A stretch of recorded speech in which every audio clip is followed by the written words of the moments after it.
Salut à tous, bonsoir. Donc on se retrouve en ce qui me concerne après une bonne journée de travail pour notre cinquième histoire. Et du coup aujourd'hui Paul a choisi pour vous cette histoire, Amis pour toujours. Alors Paul, est-ce que tu peux nous parler un petit peu de ce livre avant qu'on le C'est découvre en Tati détail? qui me l'a fait, ma Tati, à moi. Mm. Et ben, en plus, que ma Tati, elle est gentille. Et ce livre, il est sur l'amitié. Oui, c'est important l'amitié, Oui, c'est important. bien sûr. Et tu en profites pour faire un bisou à tous tes amis alors du coup. Oui. Bon, eh ben, Avec Léo, qui habite à Saint-Étienne. Papy et mamie. Tu penses que papy et mamie, papa et Oda, mais bah, je pense qu'il regarde, oui. Tu fais un bisou à tout le monde quoi. oui, je fais un bisou à tout le monde. Bon, Et maintenant, on peut commenter l'histoire. allez, commençons l'histoire. Amis pour toujours.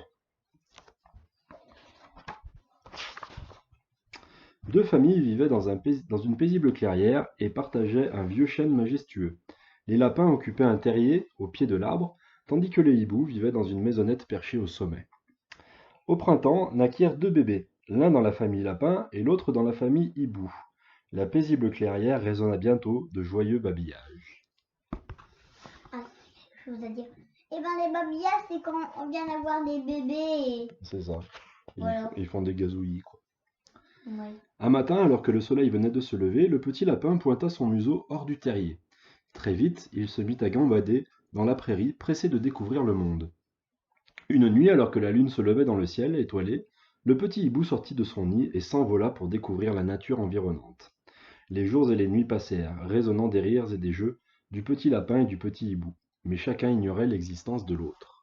Et bah oui, papa, parce que lui, il peut pas être copain parce que le hibou, lui, il sort que la nuit et le jour, il dort. Et le lapin, lui, c'est l'inverse. La nuit, il dort et le jour, et ben, Eh ben, il il, est réveillé. il est réveillé Eh comme oui, vous, en fait. c'est ça. Un jour, la maman du petit lapin lui dit: Tu penches la tête, comme notre voisin le petit hibou. Et une nuit, le papa du petit hibou lui dit: Tu sautilles, comme notre voisin le petit lapin. Elle est belle, l'image. En plus, je vais vous dire quand elle est belle, l'illustration. Ouais. Ces mots éveillèrent la curiosité des deux petits. Chaque jour, leurs parents leur racontaient une anecdote sur le petit voisin qu'ils n'avaient jamais vu. Sans se connaître, chacun commença à éprouver de l'amitié pour l'autre. Maman, ce petit lapin est vraiment amusant, dit le petit hibou. Papa, ce petit hibou a l'air génial, s'exclama le petit lapin. Tous les deux avaient désormais très envie de se connaître, mais c'était plus difficile à faire qu'il n'y paraissait. Nous sommes des animaux diurnes et nous sortons le jour, expliqua maman lapin à son petit. Putain, vous êtes des Comme nous. humains durs. Oui. Nous sommes des animaux nocturnes et nous sortons la nuit, expliqua papa hibou à son petit. C'est que les hiboux qui sortent la nuit. Voilà pourquoi les lapins et les hiboux ne se rencontraient jamais alors qu'ils vivaient si près les uns des autres. Ce que je vous avais dit.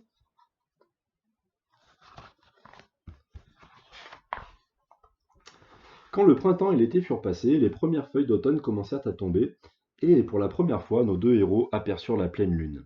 Le petit lapin se préparait à aller se coucher, alors que le petit hibou se réveillait tout juste d'un long sommeil. La lune était haute dans le ciel et illuminait la nuit. Au même moment, les deux petits la découvrirent et furent émerveillés. Alors qu'ils tournaient la tête, leurs regards se croisèrent. Cette image est très jolie, l'image de la lune, vous trouvez pas? Ah oui, moi je la trouve très jolie aussi, je suis d'accord avec toi. Petit lapin? Petit hibou? Mais tu ne dors pas encore? Mais c'est bien que toi tu sois réveillé. J'ai tellement entendu parler de toi. Pourrais-tu m'apprendre à voir dans le noir? Et toi, pourrais-tu m'apprendre à sauter dans les herbes hautes? Vous avez vu, c'est 1, 2, 3, 4, 5, 6, 7, 8. Leur rencontre fut courte mais magique. Alors que des nuages obscurcissaient la lune, le petit lapin eut soudain très sommeil, et le petit hibou commença à avoir très faim. Alors ils se quittèrent. Sans se voir, ils pensaient souvent l'un à l'autre. Ils auraient tellement voulu jouer ensemble, mais ne savaient pas comment se revoir. Elle est belle cette illustration aussi. Alors leurs parents eurent une idée. Tu pourrais poser au pied du chêne quelque chose qui racontera au petit lapin ce que tu as fait pendant la nuit, dit papa hibou. Maman lapin donna le même conseil à son fils et ajouta: Le petit hibou comprendra sûrement ce que tu voulais lui confier.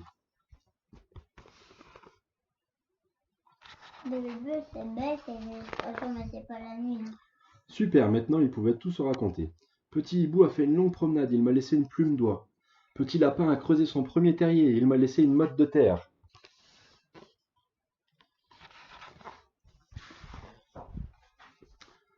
L'automne et l'hiver passèrent, et lorsque le printemps revint, les deux petits avaient très envie de se retrouver. Ils aimaient leur façon particulière de communiquer, mais ils voulaient aussi se voir. La pleine lune fut une fois encore l'occasion parfaite.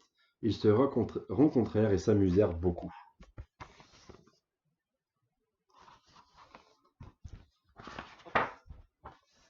Et quand la lune se cacha derrière les nuages, ils furent tristes de devoir de nouveau se séparer.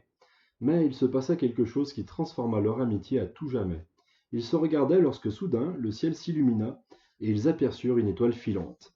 Leurs mamans dirent en même temps: Ferme les yeux, mon petit, et fais un vœu. Quand tu les ouvriras, ton vœu se réalisera. Il est belle cette illustration. Oui, elle est belle cette illustration. C'est dans ma chambre. Tous deux retinrent leur souffle et fermèrent les yeux en se tenant par la main. Soudain, des cris de surprise résonnèrent dans la nuit.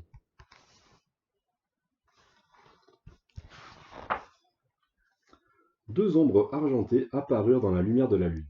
L'ombre du petit lapin avait la silhouette de son ami le hibou, et celle du petit hibou dessinait le lapin sur le sol. Elle est belle cette illustration aussi. Elles sont toutes belles, je crois. Oui, c'est toute belle, mais la plus belle c'est où il y a la lune. C'est ainsi que l'étoile filante réalisa le vœu des deux amis d'être ensemble. Désormais, chaque fois que le soleil ou la lune brille, nos deux petits héros sont accompagnés par l'ombre de l'autre, et leur amitié se prolonge jour et nuit.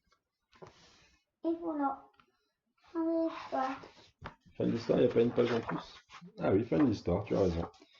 Fin de l'histoire. Bah, j'espère qu'elle vous a plu. Paul, est-ce qu'elle t'a plu? Oui, elle m'a plu. Elle t'a plu? Bah, c'est super.